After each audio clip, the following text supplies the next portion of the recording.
예수님이 세 가지 비유를 이렇게 드셨습니다. 그래서 예수님이 비유를 드실 때는 중요한 것을 강조하실 때 비유로 말씀을 하셨어요. 그래서 제자들도 아니 그냥 말씀하시지 왜 비유로 말씀하십니까? 예수님 뭐라고 그랬습니까? 알아들을 자는 알아듣고 알아듣지 못해 알아들으면 안 되는 사람에게는 못 알아듣게 하기 위해서 비유로 말씀하신다. 그렇죠? 그래서 누가복음 15장에 보면 이 세 가지 비유가 나오죠. 그래서 잃어버린 한 마리의 양, 또 잃어버린 드라크마. 우리가 읽지 않았지만 11절부터 보면 잃어버린 아들, 우리가 탕자의 비유라고 그러죠. 왜 예수님이 이 말씀을 또 하셨겠는가? 이 한 사람, 한 영혼이 구원받는 것이 그만큼 소중하고 가치 있다는 것입니다. 그래서 7절에 내가 너희에게 이르노니 이와 같이 죄인 한 사람이 회개하면 하늘에서는 회개할 것이 없는 의인 99으로 말미암아 기뻐하는 것보다 더하리라. 그렇죠? 정말 한 마리의 그 잃어버린 양을 찾는 그 가슴을 비유로 말씀하신 것입니다. 그래서 이 세 비유의 특징이 뭡니까? 잃었던 것을 찾았어요. 그런데 어떻게 했습니까? 나와 함께 즐기자. 오늘 6절에도 보니까 벗과 이웃을 불러 모으고 말하되 나와 함께 즐기자. 잔치를 했어요. 또 오늘 드라크마를 찾았는데 9절에 보니까 벗과 이웃을 불러 모으고 말하되 나와 함께 즐기자. 이런 이 드라크마를 찾았는 거라. 잔치를 한 거예요. 드라크마를 찾고. 그래서 드라크마는 여자들이 내가 순결한 처녀라는 징표입니다. 근데 그 소녀가 만약 그 징표를 잊어버리면 어떻게 되겠어요? 이 여자가 뭐 순결한 처녀인지 한번 시집간 여자인지 모르잖아요. 그러니까 이제 약혼식까지 하고 지금 결혼식 날짜까지 정해놨는데 이걸 잃어버린 거예요. 어떻게 하겠어요? 진짜 밤을 새워서 찾겠죠. 찾으니까 이제 뭡니까? 이걸 내가 순결한 여자라는 걸 증명해낼 수 있잖아요. 그래서 벗들을 불러 모아서 즐기자 잔치를 했다. 또 오늘 탕자의 비유도 마찬가지죠. 탕자가 아버지 떠나고 허랑방탕하고 낭비하고 살다가 돌아오니까 아버지는 그 아들을 씻기고 또 새 옷을 갈아입히고 동네 사람들을 다 불러 모아서 어떻게 했어요? 잔치를 하잖아요. 그래서 오늘 22절에 보면 우리가 읽지 않았지만 22절에 아버지는 종들에게 이르되 제일 좋은 옷을 내어다가 입히고 손에 가락지를 끼우고 발에 신을 신기라. 그리고 살찐 송아지를 끌어다가 잡으라. 우리가 먹고 즐기자. 그러니까 이 한 영혼이 복음 받고 하나님께 돌아오는 것, 이거는 하나님이 잃어버린 양들을 찾는 것입니다. 그래서 하나님은 이미 이 영세전에 이미 구원받을 자를 다 하나님이 택해놨어요. 그럼 하나님이 직접 뭐 그 불신자에게 꿈속에 나타나서 너는 창세전에 택한 자야. 너는 하나님께로 와야 돼. 예를 들어서 소윤이 아빠에게 막 꿈속에 하나님 나타나가지고 너는 그 방탕의 길에서 빨리 하나님께로 더 그렇게 할 수도 있는데 왜 하나님이 우리를 보고 찾으라고 합니까? 오늘 여기도 보면 잃어버린 양을 찾기 위해서 목자가 그 한 마리 찾기 위해서 막 산을 헤매잖아요. 여자도 마찬가지고. 왜 그렇게 합니까? 하나님의 방법이기 때문에. 하나님은 전도를 통해 이미 하나님이 다 준비해온 전도는요 예비된 자를 찾는 것입니다. 근데 여기에 뭐라 나왔어요? 잃어버린 양, 잃어버린 드라크마, 잃어버린 아들이라. 그래서 이미 하나님은 어디에 그 잃은 양이 있는지 하나님 다 알고 계셔요. 여러분 주변에 있어요. 근데 여러분을 통해 찾기를 원하십니다. 여러분이 이 가슴을 가져야 한다 이 말이에요. 99마리를 들에 두고 한 마리의 양을 찾아 나서는 그런 여러분이 되어야 할 줄 믿습니다. 그러면 그 한 영혼이 구원받고 하나님께 돌아오면 하늘에서는 잔치가 베풀어집니다. 하나님은 여러분을 축복하시겠죠. 그래서 여기서 여러분이 뭘 찾아야 됩니까? 전도를 찾아내야 돼요. 그래서 왜 나에게 전도는 부담인가?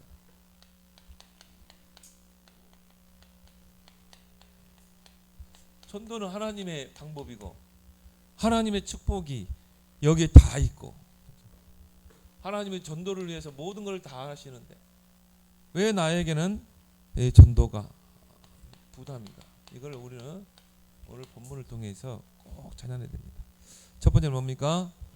전도는 관심이다.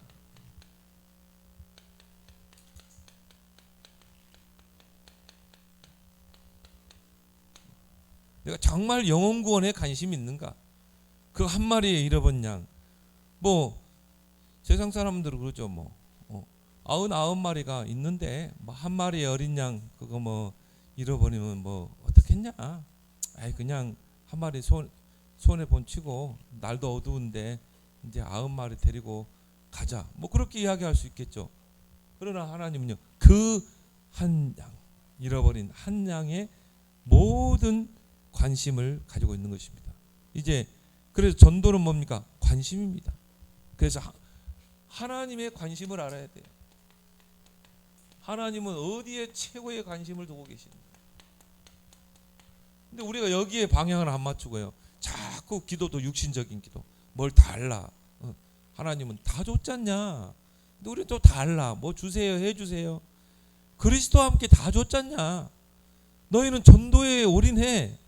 그러면 다 찾게 될 거야. 그렇죠? 그래서 하나님의 모든 관심은 뭡니까? 우리가 뭐 부자 되고 그것도 물론 중요하죠. 하나님의 모든 관심은 베드로전서 1장입니다. 믿음의 결국은 영혼 구원이라. 하나님의 모든 관심은요 영혼 구원입니다. 이것 때문에 독생자 예수 그리스도를 이 땅에 보내셨잖아요. 그리고 교회를 세우신 거죠. 디모데전서 2장 4절에요. 하나님 모든 사람이 구원을 받고 진리에 이르기를 원하느니라. 하나님 모든 사람. 근데 그 속에 택한 자가 있잖아요. 근데 몰라 우리는 이 사람이 택한 자인지 아닌지 몰라요. 그래서 여러분 주변에 있는 모든 사람들을 나는 다 복음을 듣게 할 것이다. 이 목표를 정하는 것입니다. 요한복음 6장 39절 40절 거기 예수님께서 말씀하죠. 하나님의 뜻 두 가지를 이야기하시잖아요. 하나님의 뜻 두 가지는 뭐냐? 내게 주신 자 중에 하나도 잃어버리지 않고 다 구원하는 것. 하나님께서 예수님에게 주신 그 자들을 하나도 잃어버리지 않고 다 구원하는 것. 그것이 바로 예수님이 이 땅에 오신 목적이다. 그것이 또 하나님의 뜻이다. 두 번째 뜻은 뭡니까? 아들을 보고 믿는 자마다 영생을 얻게 하는 것. 여러분이 하나님의 뜻을 잘 알아야 돼요. 하나님의 뜻은 그 예수 그리스도에게 주신 자 중에 하나도 잃어버리지 않는 것. 그리고 아들을 보고 믿는 자마다 영생을 얻게 하는 것. 이게 하나님의 모든 관심입니다. 이 하나님의 관심이 나의 관심이 돼야 돼. 예수님의 관심은 뭡니까?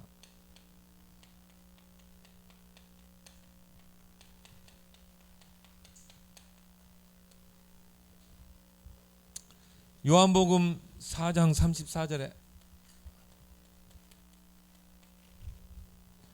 나의 양식은 나를 보내신 이의 뜻을 행하며 그의 일을 온전히 이루는 것이다. 하나님께서 예수 그리스도 이 땅에 보내신 뜻이 뭡니까? 한 사람도 잃어버리지 않고 다 구원받게 하는 것. 그리고 그 예수 그리스도를 믿고 있는 자에게 영생을 얻게 하는 것. 이게 하나님 뜻이 아닙니까? 그래서 예수님의 모든 관심은요. 제자들은 뭐 먹을 것, 오병이의 기적 거기에만 관심 있잖아요. 예수님 12강주리가 남았는데 그거 안 가져왔습니다. 그거 가지고 와야 되는데요. 예수님 뭐라고 그랬습니까? 중요한 것은 육적인 게 아니다. 살리는 것은 영이니 육은 무익하다. 거기에 다 관심이 있어요. 근데 예수님의 모든 관심은 뭡니까? 정말 하나님의 뜻을 이루는 것. 하나님 뜻이 뭐라고 그랬어요? 모든 사람이 구원받는 것.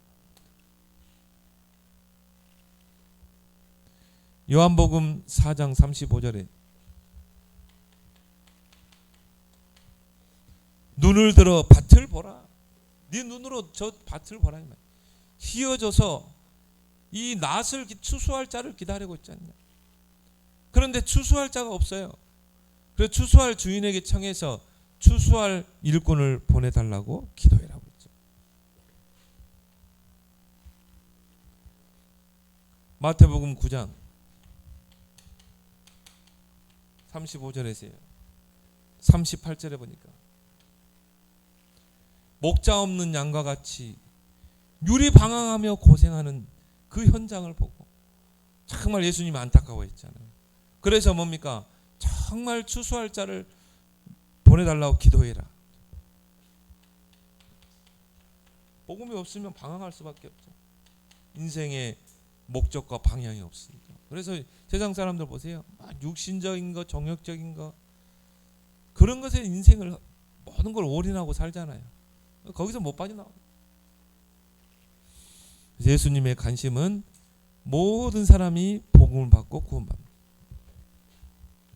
초대교회. 초대교회가 어떻게 그런 핍박과 박해 속에서 이 세계복음화를 이룰 수 있었는가? 왜 하나님이 바리새 교회를 쓰지 않고 초대교회를 썼는가? 초대교회의 관심이 이 바리새 교회하고는 달랐어요. 초대교회의 관심은 뭡니까? 모든 성도가 138 언약 붙잡고 오로지 더불어 마음을 같이하여 오로지 기도에 힘쓰니라. 오직 그리스도 담나고 오직 하나님 나라 방향 맞추고 오직 성령 충만 속으로 들어간 것입니다. 그런데 거기에 오순절의 그 역사 일어나잖아요.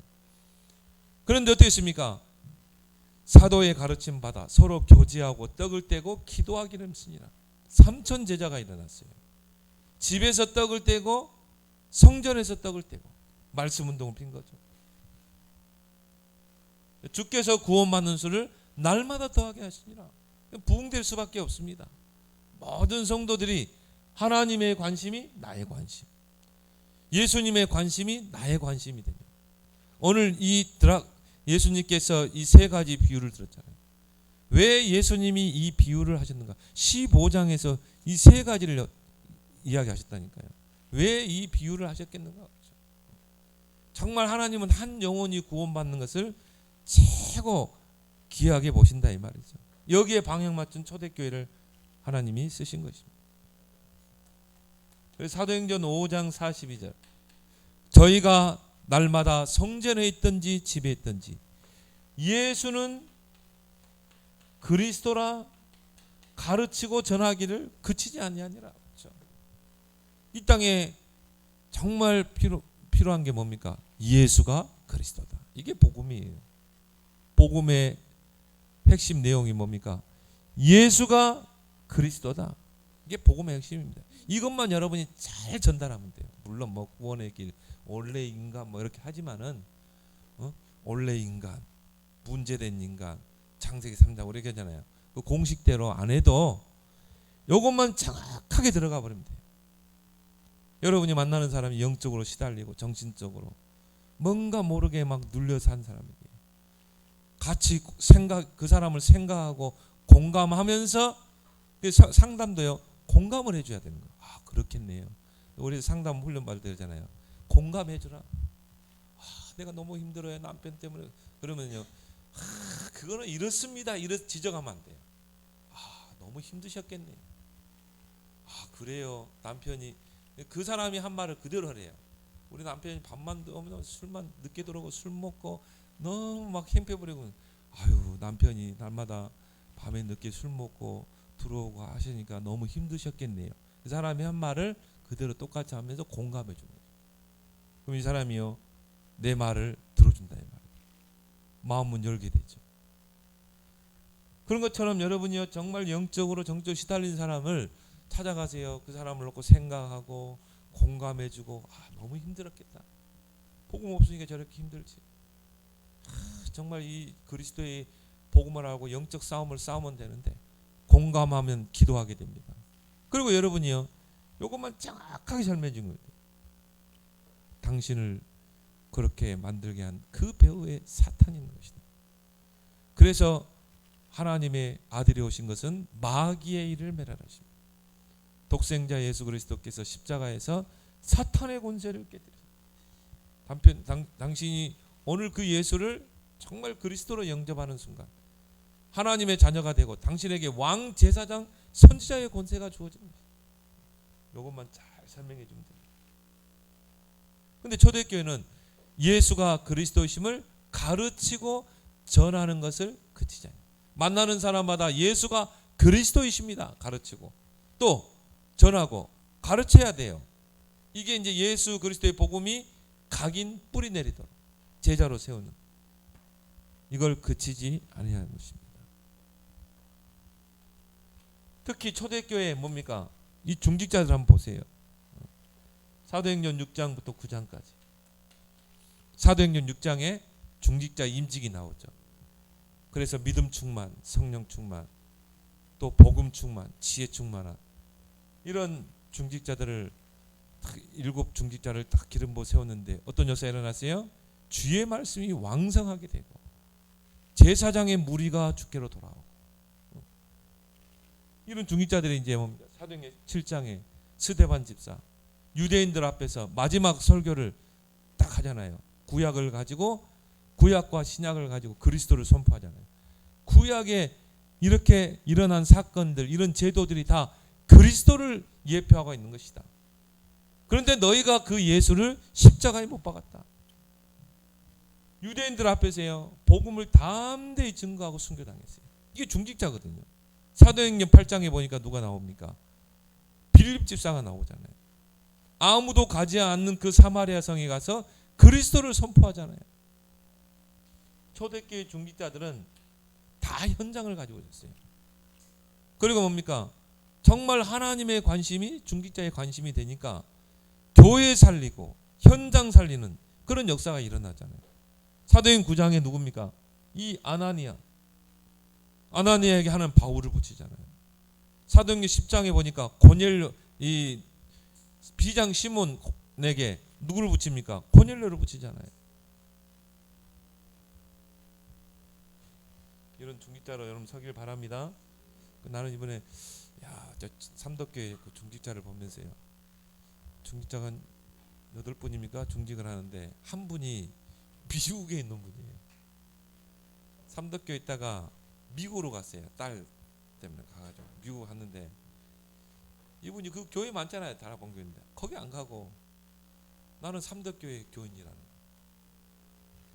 그래가지고 목사님이요, 그 교회로 가세요. 그 옆에 교회로. 근데 갔다 다시 왔어. 나는 우리 교회 목사님 설교, 나는 이것 듣고 싶다는.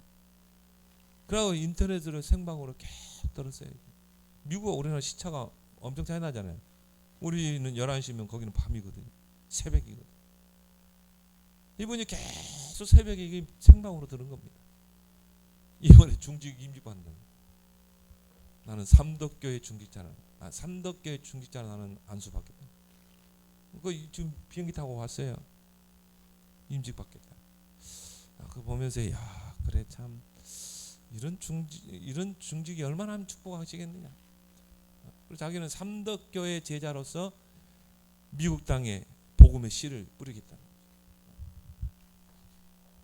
이분을 보니까 완전히 관심이에요. 전도.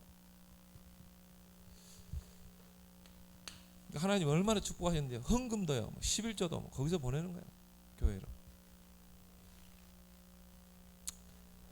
전도는 간절합니다.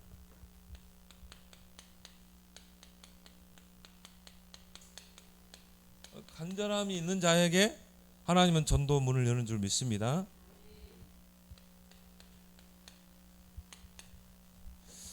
그래서 이 누가복음 오늘 비유를 말씀했죠. 누가복음 15장 1절에서 32절에.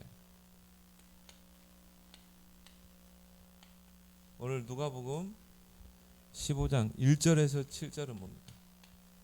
잃어버린 양. 8절에서 10절은 잃어버린 드라크마.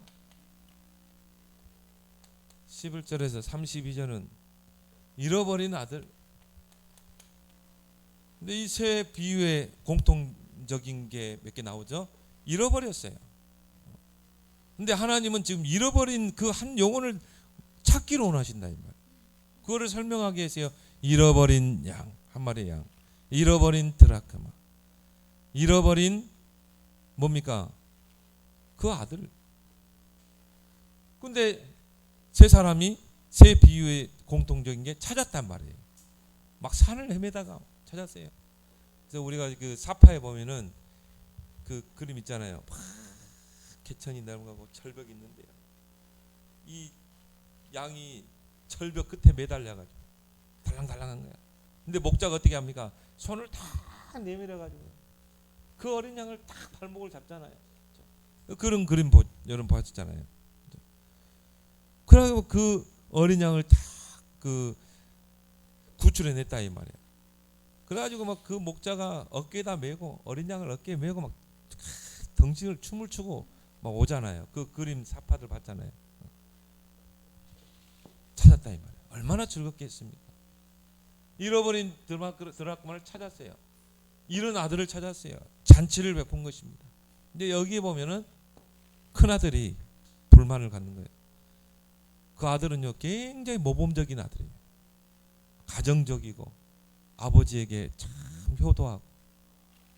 근데 그 아들이 들에 갔다가 이제 오는데요, 막 집에서 잔치 소리가 들리는 거예요. 깽가리 소리가 들리고. 아보니까 둘째 아들이 와 있는 거예요. 완전 탕자라고 했던, 집에서 손가락질했던. 저놈은 정말 이 못된 놈이야. 저놈은 절대 이 부모도 모르는 이 쌍놈이야. 막 이랬겠죠. 손가락질. 그 아들이 왔어. 아버지 이제 너는 아들로 취급하지 말고 나는 그냥 하나의 종으로 나를 취급하십시오. 근데 아버지는 아니야. 너는 내 아들이야. 잃었다가 다시 찾은 아들이야. 그래가지고 아들을 씻기고 새 옷을 입히고, 옷을 입혔다는 마음 뭡니까? 신분을 회복한 거죠. 잔치를. 이게 큰아들이 불평이라. 아버지.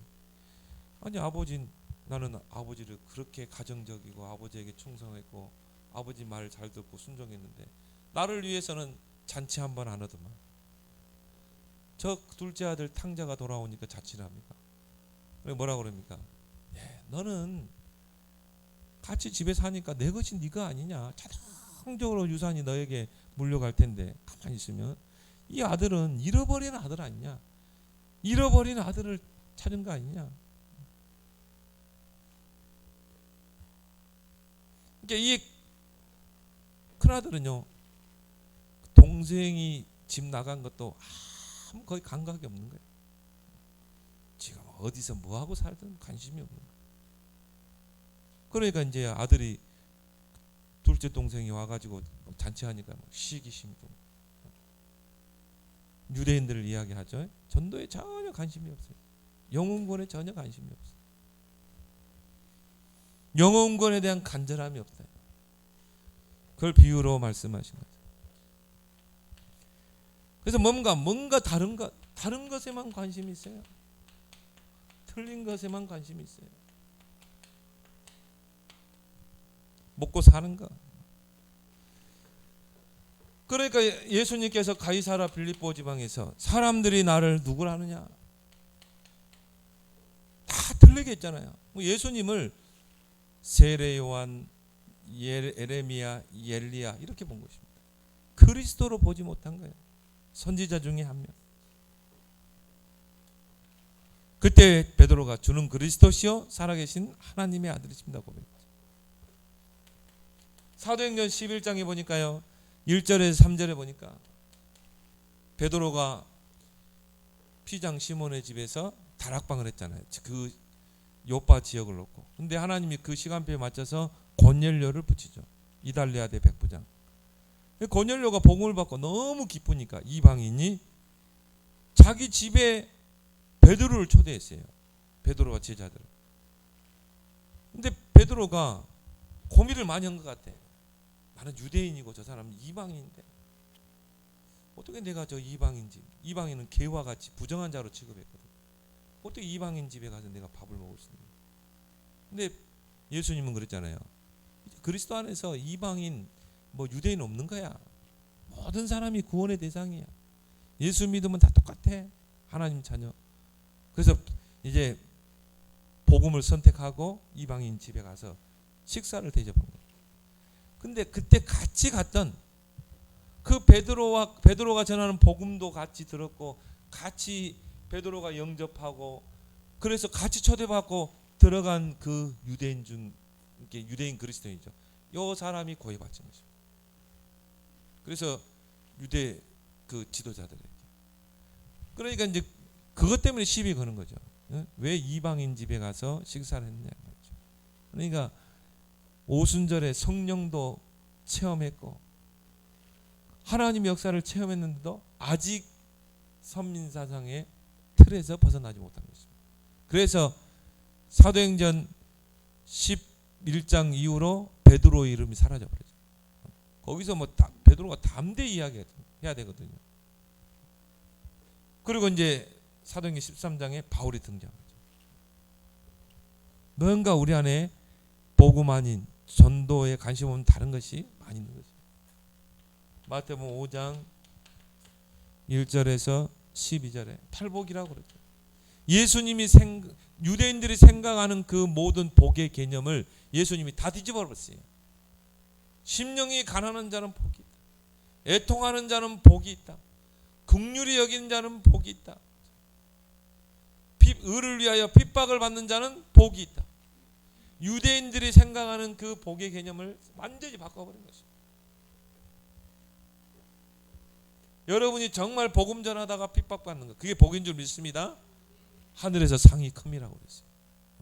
여러분 복음 전하다가 받게 받는다. 하늘에서는 상이 크니라. 예수님께서 유대 지도자들을 놓고요 화 있을진저. 왜 이렇게 막 대노하셨습니까? 전혀 유대인들은요 복음에 관심이 없었어요. 영혼 구원에 대한 관심이 없었어요. 노예에 갈 수밖에 없죠.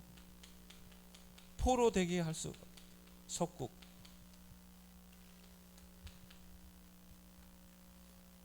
하나님께서 아브라함을 통해서 복음을 주시고 사명을 주시고 한 민족을 이뤘잖아요. 그 속에는 복음과 전도와 선교가 다 들어있거든요. 렘넌트까지 다 들어있거든요.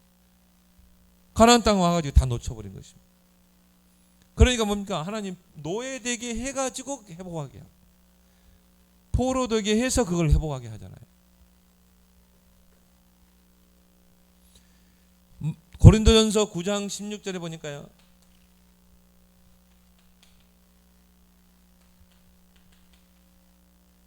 내가 복음을 전해더라도 자랑할 것이 없는 것은 부득불 해야 할 힘이라. 내가 이 복음을 전하지 않으면 내게 화가 있을 나오다.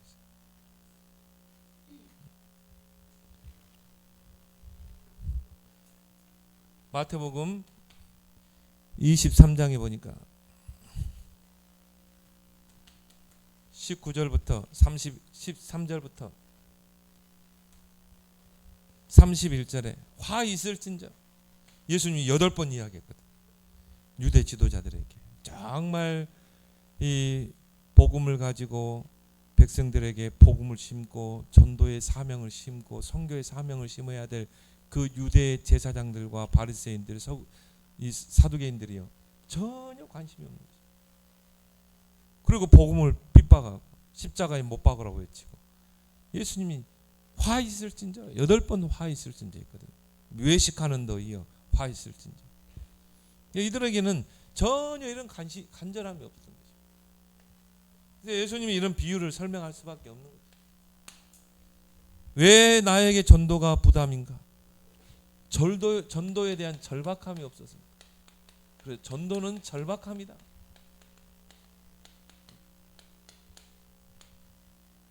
자, 정말 늪에 빠져가 죽어가는 사람, 서서히 죽어가는 사람에게 율법의 잣대를 들이대고 그렇게 할 필요 없어요. 빨리 생명줄을 던져내야 되죠. 생명줄을 던져서 잡게 해야 되는 것입니다. 이런 절박함이 없는 것입니다. 그래서 늪에 빠져 죽어가는 자. 이 사람 몸부림칠수록 더 빨리 들어가게 돼 있어요. 근데 여러분 우리 주변의 종교들을 한번 보세요. 율법 종교.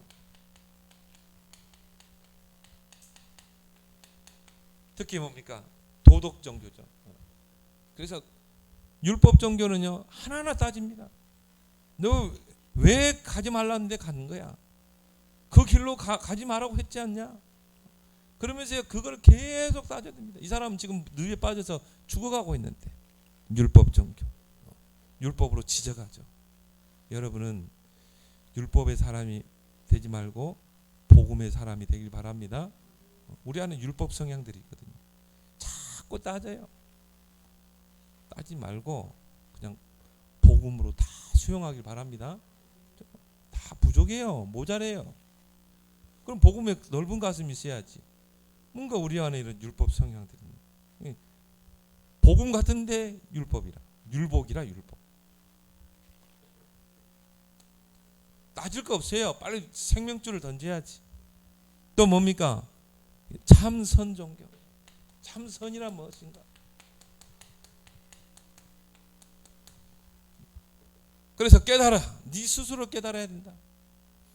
내가 왜 그 길로 갔는지, 왜 늪에 빠졌는지 네 스스로 깨달아라.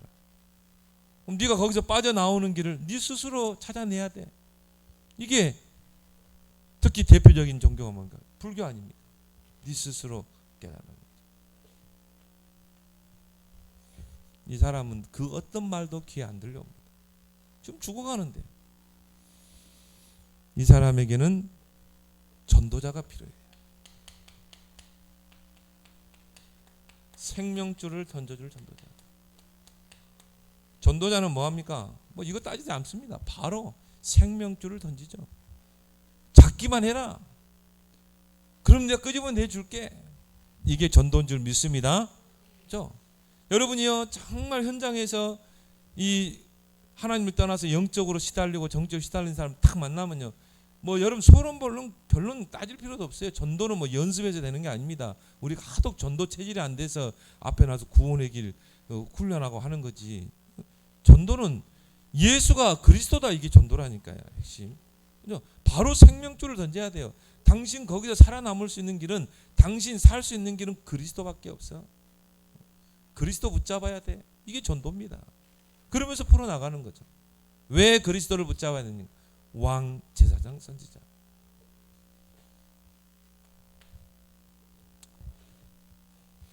전도보다 시급한 건 없다. 뭐가 시급합니까, 여러분?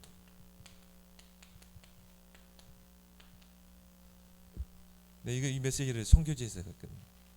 어떤 사람 울더라고요. 메시지 하는데.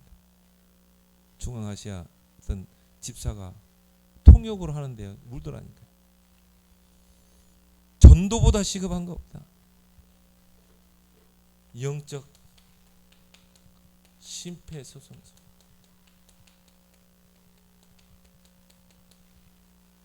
여러분이 현장에서 길거리 가다가 누가 쓰러지면 어떻게 해야 돼요? 심폐소생술을 해야 돼요. 그 개그맨 중에 누굽니까? 이 친구가요, 60대 할아버지 쓰러진 거 65세입니까? 심폐소생술 살렸다니까. 양세찬 그 동생 누구죠? 형이죠. 형이 길거리 가다가 쓰러지니까 그 자리에 가서 심폐소생술 살렸어요. 그래서 5분 골든 타임이라고 그러죠.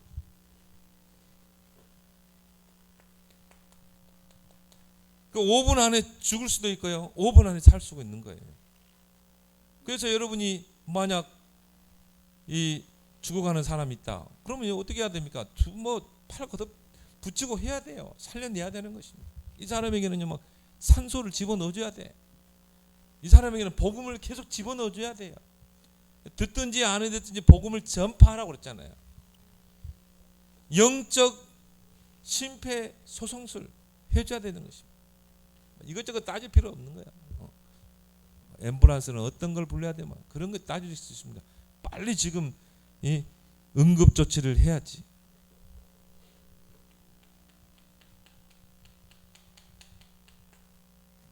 빨리 응급 조치를 해야 되잖아요. 그래서 여러분이 이런 사람이 없으면 빨리 전화를 해야 돼요. 119로 빨리 전화하고 그 다음에 이 뭡니까 스피커폰을 딱 해놓고 심폐소생술을 하면서 지금 이 상태입니다. 지금 심폐소생술 하고 있습니다. 그럼 이 사람이 달려줍니다. 119에서 그 다음은 또 어떻게 하세요? 그 다음에 이 사람은 기도를 열게 하고 그 다음에 혁띠를 풀고 또 이게 압박할 수 있는 부분을 풀어제끼고 그리고 이렇게 가슴 중앙에 대고 이렇게 하십시오. 계속 몇 번 반복하십시오. 지금 어디 장소가 어디입니까? 심폐소생술 하면서 해야 돼요. 그 119에서 알려주는 내용대로 응급조치를 잘해야 됩니다. 이것보다 시급한 게 없다. 전도는 바로 응급처치를 하는 것이다. 그래서 누가복음 6장 6절 10절에 보니까요. 예수님께서 안식일에 병자를 고치거든요. 손 마른 사람들을 고쳤어요. 그러면은 그걸 보는 사람이 야 그래 안식일에도 정말 복음이 필요하거나 저렇게 죽어가는 영혼들 살려야 되거나. 근데 유대인들 어떻게 했어요? 안식일에 일한다고. 안식일에 노동을 해야만 안 되는데 한 손 마른 자를 치료했다고. 그래가지고 그거 가지고 시비 걸었다니. 그래서 그때 예수님께서 뭐라 그럽니까? 너희가 지금 이 죽어가는 영혼들이 있는데 사람 있는데 그거 따지게 생겼냐 이 말이죠. 이 사람에게 진짜 이 복음이 필요한 건데. 누가복음 한번 보도록 하겠습니다. 누가복음 6장에 보니까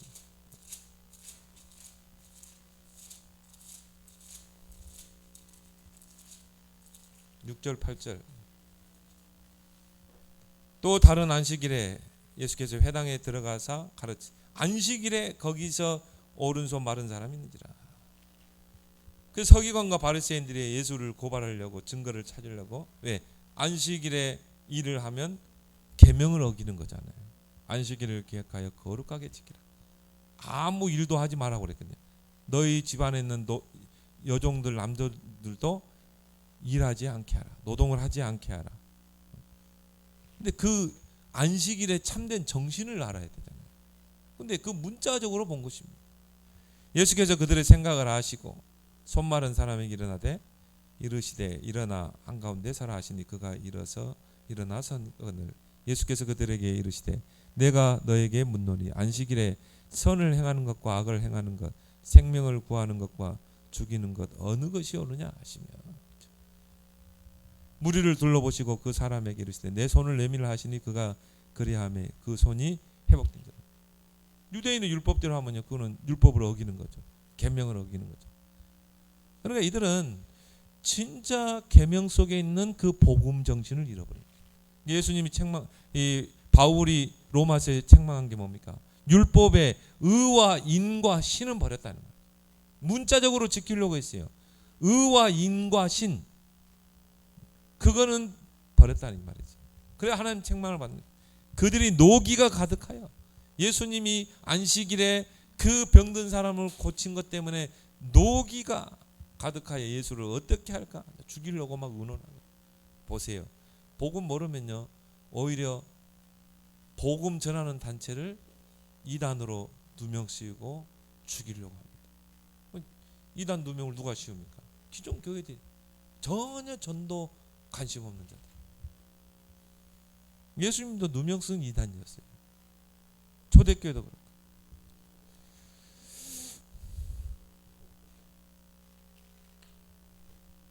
그래서 나에게 하루의 시한부 인생이 남아있다. 자, 나에게 하루밖에 시간이 없다. 시한부 인생. 그런 책도 많이 나왔더라고. 내가 하루밖에 이제 시간이 없다. 하루 지나서 죽는다. 나는 뭐 할 건가? 어떤 사람은요. 아 그래, 내가 꼭 가보고 싶은데 가봐. 첫 번째, 내가 그동안 먹고 싶었던 거 다 먹어보고. 세 번째, 내가 그렇게 만나고 싶었던 사람 한번 만나게 하고. 뭐 예를 들어서 뭐 트로트를 좋아하는 사람은 나오나 한번 만나는 얼굴 보고 악수 한번 하는 거. 몇 가지 딱 적었더라고. 그러니까. 그래서 내가 오늘 죽는다면은 뭘 할까 써보라고 하기도 하고. 그러는데 여러분은 뭐 하겠습니까? 나에게 하루의 시한부 인생이 남았다. 한번 생각해 보라 이 말이에요. 시편 90편 10절에서 12절. 우리 교인들도 한번 적어보라 하면 좋겠어요. 오늘 내가 하루에 시간이 남았다면 뭘 할까? 한번 쭉 한번 10가지만 적어보라. 한번 적어보실래요? 한번 다음 주까지 숙제 한번 적어보세요. 자, 우리 인생이 70이요? 간간하면 80인생이에요. 신속히 날아간다고 그랬어요. 신속히. 여러분 올 한 해 보세요. 벌써 절반 지나갔잖아요. 어제 우리가 새해 같은데. 그래서 나를 계수하는 지혜를 달라고 기도하라. 내가 지금까지 살아온 날이 앞으로 나는 얼마나 살 것인가? 나는 얼마나 뛸 것인가? 엊그저께 등산하는데 등산 어떤 분하고 만났어요. 나이가 70이라. 이분 전북의 산을 가다. 근데 자기가 다리에 힘이 없으면요. 다리에 힘이 없으면 등산을 못하는. 자기 친구들 뭐 다리가 힘이 없어 관절 뭐 또 근육이 없어가지고 뭐 등산을 못한 사람이 많대요. 자기는 지금도 전국의 산을 돌아요. 그 사람 무조건 2시간 이야기도 내가 은혜 받았어요. 복음 내전했는데 안 받더라고. 2시간 산 위에서 내 땀복 입고 올라갔거든. 그 2시간을 그 사람과 이야기하는데 내가 굉장히 은혜 받았어요. 그래서 저보고요. 운동이 아니에요. 다리 근력 운동. 다리에 근력 운동을 키워야 되고 내가 살 빼려고 이렇게 땀복 입고 등산한다고 그러니까 그분이 뭐라고 하냐면 살 빼지 마세요. 살 빼지 마세요. 나이 늙으면 빼빼 마른 사람 있잖아요. 제대로 산도 못 간대요.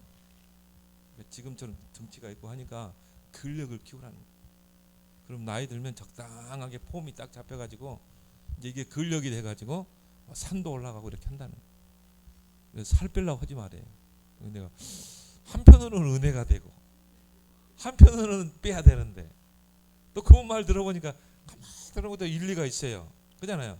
너무 살 빼가지고 이제 막 70, 80 되면요 막 50kg 그렇게 돼가지고 보면은 다리에 힘도 없어가지고 휘청휘청하는데 그래도 지금 이 등치가 있으니까 이대로 그냥 늙으면은 또 근육도 붙고 하면은 산도 올라가고 적당하게 되지 않겠는가. 나를 계수하기 바랍니다. 여러분이 이제 앞으로 내가 뛰려면 얼마나 뛰겠는가. 나이 들어서 몸 아프면요 침대만 누워 있어야 돼요. 문 밖에도 못 나와요. 요양원에 가야 돼요. 여러분. 그래서 우리 어머니가요 먼 거리를요 밭에를 가. 지금도 밭에 시금치 심는다고. 그래서 그게 낫겠다. 그래서 내가 어머니가 연로하시니까 전동차 있잖아요. 이걸 하나 사드리려고 했더니 필요 없대요. 우리 어머니. 왜? 어머니의 건강이 운동이 그거래요. 밭에 가는 거. 밭에 걸어갔다 오는 거. 이게 운동이래. 그래. 지금 어머니 나이도 그 먼 거리를 걸어 다니는데 우리 어머니 지팡이 안 집니다. 저게 운동 아니냐. 괜히 지금 전동차 사주잖아요. 못 걷습니다. 우리 어머니가 그래요. 방 안에 비가 오니까 방 안에 앉았더니 일어날 힘이 없더래요.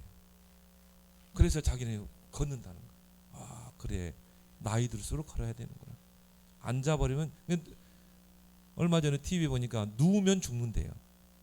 여러분이 누워가지고 TV 보고 죽는 겁니다. 죽는 연습하는 거래요. 눕지 마세요. 앉지도 마시고 서서 뛰어가세요. 누워 뒤집어 눕는 거는 죽는 연습을 하는 거래요. 죽는 연습. 나를 계수하는 지혜를 가지라. 언제 하나님 부를지 모릅니다. 사도행전 20장 24절에 보니까 나의 달려갈 길과 주 예수께 받은 은혜의 복음 증거하는 일에는 나의 생명을 조금도 귀한 것으로 여기지 않겠다.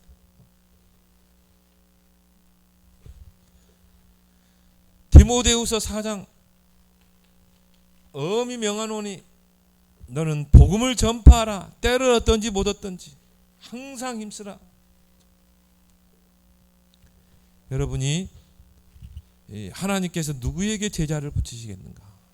정말 전도에 대한 관심과 간절함과 절박함, 마음을 가지고 기도하는 자에게 하나님이 구원받을 자, 제자를 붙인 줄 믿습니다. 그래서 여러분이 정말 행복한 전도자의 삶을 사는 여러분 되길 바랍니다. 오늘 주신 말씀 오전 오후 메시지 붙잡고 우리 함께 합심으로 기도하겠습니다. 하나님 아버지, 오늘 주님께서 누가복음 15장의 세 가지 비유를 통해 우리를 교훈하심을 감사합니다. 한 마리의 잃어버린 양, 잃어버린 드라크마, 잃어버린 아들을 찾기에 이제 정말 산을 헤매고 또 방을 뒤지고 그 아들을 학수고대에 기다렸던 것처럼 하나님, 전도는 관심이요 간절함이요 절박함이라고 하였습니다. 이제 그 주님의 그 관심이 나의 관심이 되어서 전도자의 삶을 살게 하여 주옵시고, 이제 생각하는 신앙, 많은 사람들이 생각 없이 즉흥적으로 사는데 우리는 늘 예수를 생각하고 복음을 생각하고 전도를 생각하는 우리 모든 지혜로운 성도들이 다 되게 해 주옵소서. 예수 그리스도